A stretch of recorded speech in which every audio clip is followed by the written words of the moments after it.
There is little sign of Turkey easing its attacks against Syrian Kurdish fighters, despite a wave of international criticism.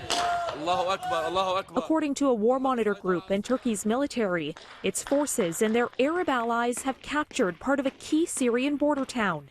The claim was quickly denied by the Kurds. Ras Al-Ain is one of the biggest Kurdish-run cities along the border and has become the focus of a ground war between Turkey and Kurdish fighters. The sound of sporadic clashes could be heard as troops fighting under Turkish command push deeper into northern Syria. The battle for Ras Al-Ain comes days after President Donald Trump moved American troops out of the area, giving implicit permission for Turkey to launch a long-threatened assault against Washington's Kurdish allies. Turkey and the Kurds have been fighting for hundreds of years. We are out of there. Turkey is trying to seize land controlled by Syrian Kurds, which it considers terrorists, linked to a decades-long Kurdish rebellion inside its own borders. The escalation of violence has prompted a new wave of displacement. UN estimates put the number of civilians on the move upwards of 100,000.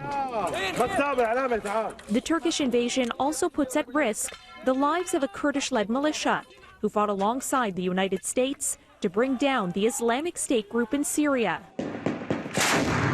If the Turks go too far, the Trump administration is threatening it will cripple Turkey's economy. If Turkey does something that they shouldn't be doing, we will put on sanctions the likes of which very few countries have ever seen before. But the threat is so far just talk.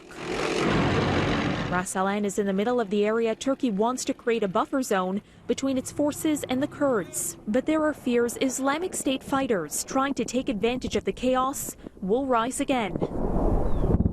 People are demonstrating around the world in support of the Kurds, who have custody of thousands of captured ISIS militants. Now, some ISIS members have already escaped certain areas as the Kurds shift their focus to the invasion. World powers very concerned about an ISIS comeback. France's president was on the phone with Trump, stressing the need to end the Turkish campaign. Meanwhile, Germany says it's ending all arms sales to Turkey.